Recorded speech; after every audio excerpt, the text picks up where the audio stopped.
Bapak Ibu, saudara-saudara jemaat yang dikasihi dalam Tuhan Yesus, berbicara tentang pemimpin artinya berbicara tentang sosok yang berkuasa, sosok yang dipercaya, sosok yang dikagumi, tetapi tentunya sosok yang menjadi panutan dalam seluruh hidupnya, untuk diambil contoh sebagai teladan yang diikuti oleh orang lain. Salah satu gambaran hidup seorang pemimpin Kristen adalah kasih dan takut akan Tuhan. Menjadi seorang pemimpin yang takut Tuhan dan penuh kasih dalam hidup haruslah penuh dengan komitmen yang sungguh-sungguh, sehingga jika dalam kehidupannya tidak ada kedua hal tersebut, maka kepemimpinannya tidak akan dituntun dalam Roh Kudus. Itulah yang dikisahkan dalam kisah 2 Tawarik tentang Raja Sedekia. Sedekia adalah raja yang diangkat untuk memerintah di Yerusalem, menggantikan saudaranya. Dia adalah anak Yosia. Kalau kita pernah membaca bagian firman Tuhan tentang Raja Yosia, maka kita akan mengenal bahwa Yosia, dia menjadi raja di umur 8 tahun dan ia menjadi raja yang memerintah di Yerusalem, melakukan hal yang benar dan berkenan pada Tuhan. Karena itu ia menjalani tanggung jawabnya, dipercayakan Tuhan Allah selama 31 tahun untuk menjadi raja di Yehuda atau Yerusalem. Dia melakukan pembaharuan yang besar untuk membawa umat Israel kembali dalam kemurnian hidup dan iman kepada Tuhan Allah. Tetapi berbeda dengan anak-anaknya.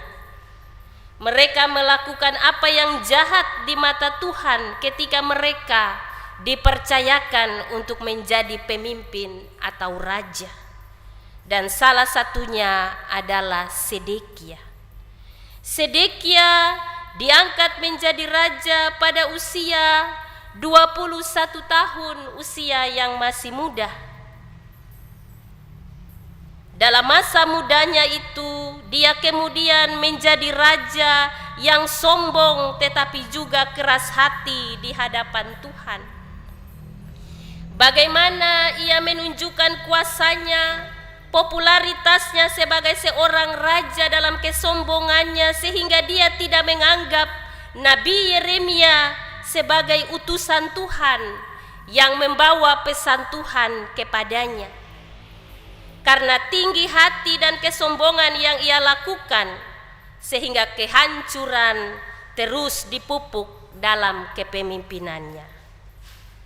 Maka satu kata yang tepat bagi kehidupan seperti ini adalah kesombongan adalah awal kehancuran. Karena itu, ketika kita ada dalam dosa, jangan kita keras hati seperti Sedekia yang tidak mendengar pesan Tuhan Allah melalui Yeremia. Ia tidak berbalik kepada Tuhan, ia menegarkan tengkuknya dan mengeraskan hatinya kepada pesan yang disampaikan Tuhan melalui Yeremia kepadanya.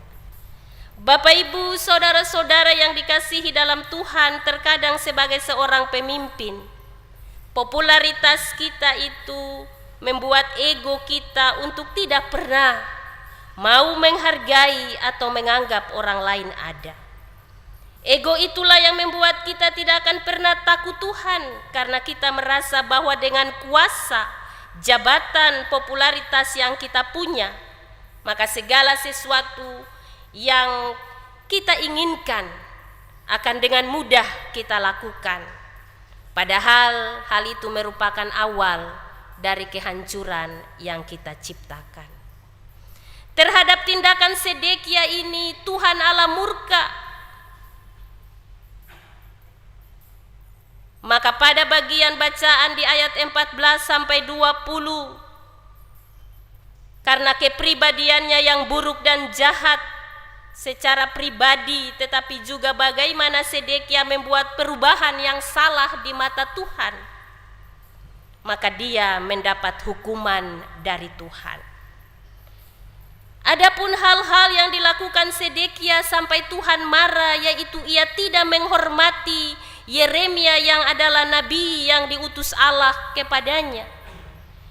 Hal yang berikut, ia menajiskan bait Allah atau bait suci sebagai tempat kehadiran Allah kepada umat yang datang kepadanya. Ia membawa bangsa Israel untuk menyembah berhala, memberi contoh penyesatan bagi hidup Israel.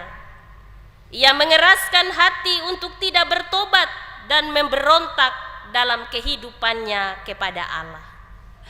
Keempat hal inilah yang membuat Tuhan murka dan menghancurkan kehidupan bangsa Israel tanpa belas kasihan sedikit pun. Ia membuat Israel berada dalam keterpurukan, penderitaan, penghukuman yang berat karena dosa yang dilakukan oleh pemimpin mereka.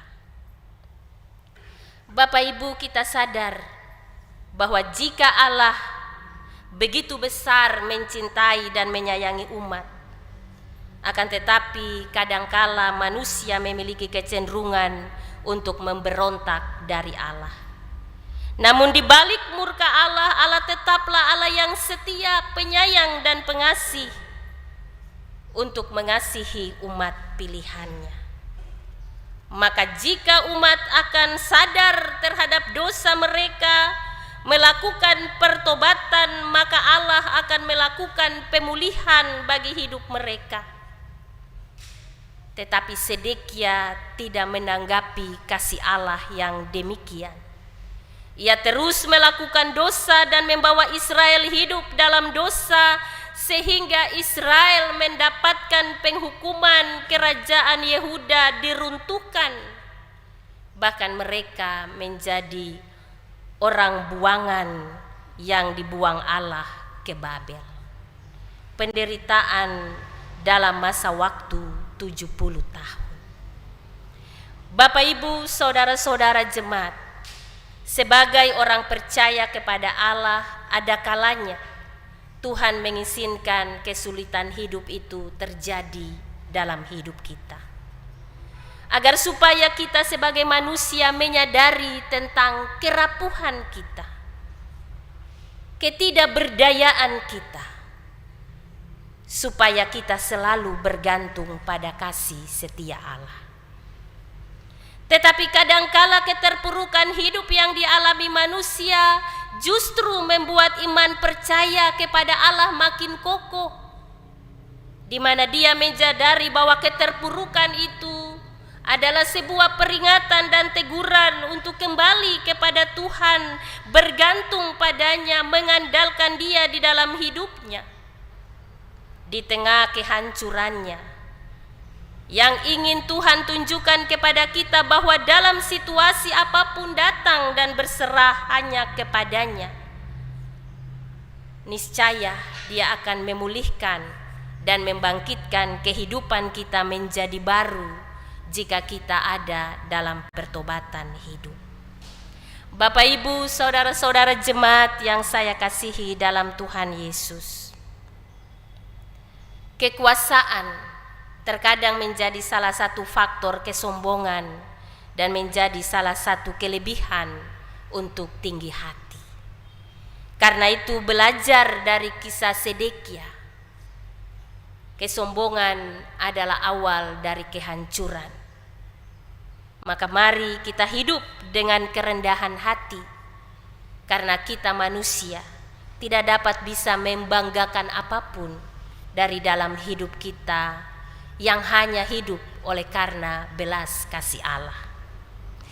Lewat bagian firman Tuhan 2 Tawarik 36 ayat 11 sampai 21, firman ini mengajarkan kita bahwa sebagai seorang pemimpin baik di tengah keluarga kita, di tempat kerja kita, di tempat pengabdian dan pelayanan kita, dasar hidup kita haruslah di dalam Tuhan, takut akan Tuhan, taat pada perintah Tuhan, mau melaksanakan dan melakukan apa yang dikehendaki oleh Tuhan. Jika ketaatan kepada Allah tidak ada dalam diri kita, maka kedaginganlah yang akan membuat kita binasa, dan roh Allah tidak akan pernah bekerja dalam diri dan hidup kita. Allah adalah pengasih dan penyayang, tetapi juga murka Tuhan akan berlaku kalau kehidupan kita sebagai manusia tidak pernah mengindahkan Tuhan. Kadang kita ingin mencoba-coba Tuhan Allah dengan segala hal yang ada di luar kehendaknya. Karena itu menjadi refleksi iman bagi kita semua bahwa menunjukkan cinta kasih-Nya kepada kita, tetaplah melakukan kehendak Allah di dalam hidup kita. Banyak tantangan dan persoalan yang kita hadapi di tengah hidup kita, tapi kita tidak pernah sadar diri di hadapan Tuhan.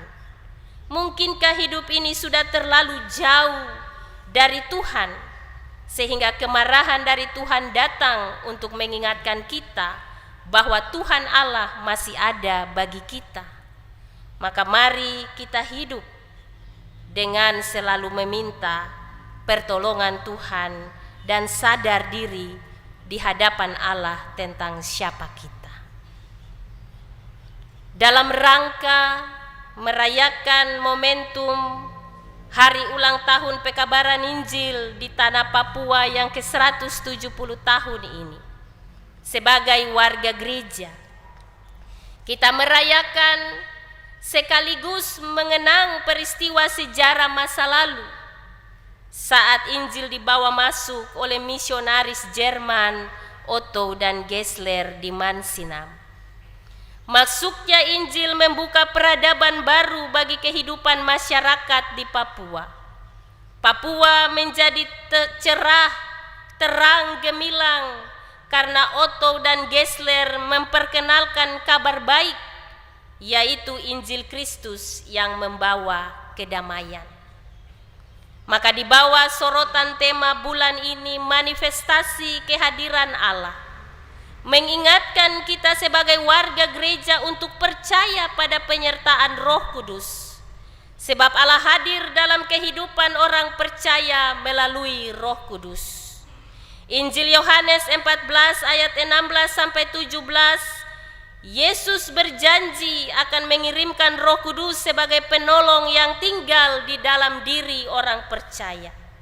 Maka manifestasi Roh Kudus ini membuat orang percaya dapat mengalami bimbingan, kekuatan, dan hikmat dari Allah secara langsung. Firman Allah melalui kitab suci, Allah menampakkan kehendak-Nya dan menunjukkan jalan bagi umat-Nya. Firman Tuhan adalah manifestasi kehendak Allah yang menuntun orang percaya dalam kehidupan sehari-hari. Dan sesuai dengan tema mingguan kita, siap sedia memberitakan Injil Kristus, merupakan tanggung jawab iman dari setiap kita, orang-orang yang percaya kepada Kristus, untuk siap sedia memberitakan Injil dengan memahami bahwa ini adalah tanggung jawab iman.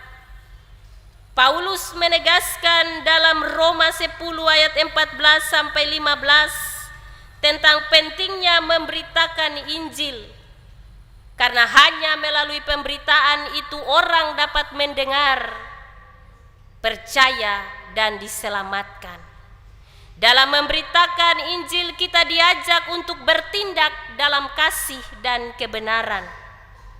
Orang yang siap memberitakan Injil harus melakukannya dengan kasih, ketulusan, dan penuh dengan kebenaran, tanpa ada pemaksaan, dan tetap menyadari bahwa dalam memberitakan Injil itu akan penuh dengan resiko dan tantangan.